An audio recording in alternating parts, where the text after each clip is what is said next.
Hey, Stephen on here doing the junkyard crawl with help from our friends at High Octane Classics in Auburn, Mass. Thanks, guys. We have here a 1949 Buick Super. See it right on the fender right there, but something else we see on the fender for the very first time in 1949 is these three holes. Now, no, mice don't come out of those. That's not where the exhaust comes out. These are the first appearance of Buick's famed Ventaports, seeing 3 of them on the Buick Special and Super, and 4 of them on the Century and Roadmaster, which rode on a longer wheelbase. But these were the brainchild of a guy named Ned Nichols, who was a Buick stylist, and on his personal 1947 Buick, he installed holes which had spark plug triggered lamps that would actually fire like an old Spitfire World War II fighter plane. And his manager, Harlow Curtis, said, you know what, that's cool. So these were incorporated into 1949 onward Buicks of virtually every type well into the 1970s. So Ventaport seen here for the very first time. Other details we see on this, of course, 1949 was the beginning of serious streamlining. The front fenders were more curved, no more 2-piece headlight pods on the top. And again, we see bolt-on wheels for this one here. But one thing you won't see until 1952 are slots or vents, not Ventaports, but actually vents in the rim, 4 of them, which would allow heat from the brake drum to escape a little bit better than that fully unitized 2-piece wheel where there's no gaps. But the biggest thing really on these things is under the hood. Now, while Oldsmobile and Cadillac in 1949 got their first V8 engines, modern overhead valve pushrod V8s, Buick was still doing the straight 8 thing. Not a bad engine. With that said, Buick overhead valve straight 8 engines were all the way back to the beginning in the 1920s. And something kind of cool, 1940 and 42 Buicks, here it is right here. Now this is of course right before World War I. A very different family from what we're looking at here. But one thing that's cool about these is this. Compound carburation, that gold engine, those 2 red things, that is 2 2-barrel carburetors. And it says here, less gas for cruising, more air for acceleration. That's what Buick's new compound carburation gives you. 1 dual economy carburetor meters out thrifty mixture of fuel for low and high cruising speeds. 2 dual economy carburetors supply the extra air that's needed for full throttle zooming. Result, vastly increased power with economy as much as 2 extra miles per gallon over and above the standard Fireball engine. So the big question is, do we have compound carburation in this car? No. Okay, that's the thing. Compound carburation, for whatever reasons, went away after World War II. So 41 and 42 are the only Buicks, but we do see the single 2-barrel carburetor. That's where it would live, right there on top of the iron manifold. And of course, Buick's overhead valve design, very much ahead of many other manufacturers, which still had flathead engines. Of course, underneath this valve cover here, there's rocker arms, push rods. The valves are oriented down over the combustion chambers and for better breathing, much better intake and exhaust plumbing. Here's the original air cleaner assembly right here.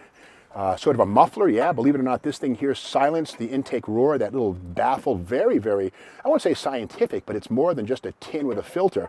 The top of the air cleaner housing, this puppy right here, again, a lot of various baffles to keep dirt and other things out, and of course sound from getting out. The whistle of an engine at wide open is actually pretty distinct, so Buick knew that, they wanted to quiet it down. 6-volt battery, a very unusual battery if you're from modern times. That's sort of the suitcase style battery, which was typical of the day, but again, the 3 caps on that, 3 cells, that's a 6-volt battery. And vertical radiator on this, and again, the hood line on Buick was beginning to go down, but again, tall radiators like this were not really concerned or seen as a negative to the stylist. But of course, by 1953, when the V8 arrived, they were way lower. Now this thing does have an interesting hood. It's currently unbolted, so it's going to be hard to show, but you see here there's a latch on this side and a matching latch on that side, and same here and same there. What that means is this hood can actually be lifted from either side. I'll model it right now. Now, of course, it's not fastened, but the mechanic would be able to enter it from that side. The hood opens like this, or from that side, the hood opens like that. And that was something that was specific to Buick. Very cool touch. But another thing on this, of course, is Buick's teeth. These things were notorious. DeSoto kind of copied this design here with these huge teeth. And it says Buick 8. Again, there were no 6 cylinders in Buick at this point in time. So this thing coming down the road in the rearview mirror of your 32 Ford would be a very imposing sight. On this side, of course, once again, we see the Ventaports in full bloom, and as a Super, this one rides on a 121-inch wheelbase, as would the Special, and as a result, it's a little choppier ride than the 126-inch wheelbase of the Century and the Roadmaster. Let's trade places, Shane, and we'll open the door and look inside. And before we do that, look at the fastback styling on this thing right here. You know, a lot of folks think that fastbacks arrived in, like, you know, the Barracuda of 1964, 65 Chevy, Impala, etc., Dodge Charger. Well, fastback styling, or torpedo body styling, was very popular in the late 1940s and into the early 50s. So in the door, there we have the interior of this one. This does not have the automatic. We see a clutch pedal in this one here. Buick did have a semi-automatic in 1937, but their first fully automatic wouldn't come till 47. Not seen here, which is fine. 3 on the column. And here are those Buick wheels with the trim rings. Very original looking. And these trim rings here add a little zest to the overall appearance. A little hubcap would go in the middle. And again, let's look and play a little game. What's in the box? Here we go. Let's push that button and see if it opens. And not today. It's probably good. There's probably a rabid rat inside of there, so another time.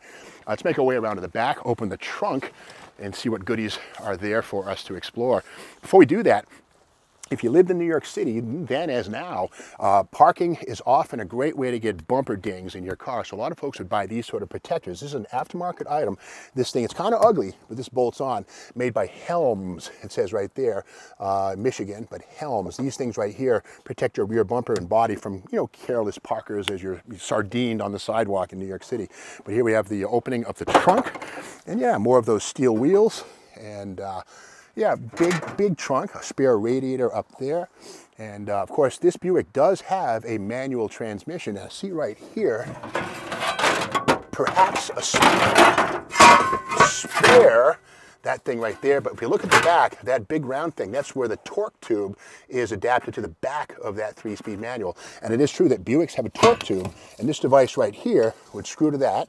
And then inside is where the U-joint lives. And again, torque tube was about protecting the drive shaft from the outside of the world, and also using the torque tube as a thrust member to push the car forward. Now these had leaf springs in the, coil springs in the back. Leaf springs would not be used in Buicks at all, really, at this point in time. And maybe you get into the, no, they're coils, I think, all the way around. But again, I'll meet you on the other side, Shane. We'll take a peek. In fact, yeah, go around, we'll take another look inside this puppy. And again, groove on this beautiful body. And 1949, first year, or final year, I should say, for the bolt-on rear fenders. 1950 would bring quarter panels that were of one piece. And again, these fenders right here, 1949, final year for a bolt-on. The benefit of a bolt-on fender is if you happen to get a fender bender or a crease, it's easy enough to unbolt it, get a new one, spray it, and install it. Insurance companies probably like that. Whereas an integral quarter panel, well, that's welded on. So if you get a ding in the back or a dent, you got to take the whole quarter and reskin it. So again, a little awkward looking, but in service, a little better to deal with on a day-to-day basis. So inside, you can maybe see there, you can see the Buick 8 logo on the steering wheel. The 3-speed manual, a 100-mile-an-hour speedometer, and this will do it. There was also a car called the Buick Century, which had the 322 cubic inch engine, which absolutely would do 100 miles per hour. In fact, that was the name, Century.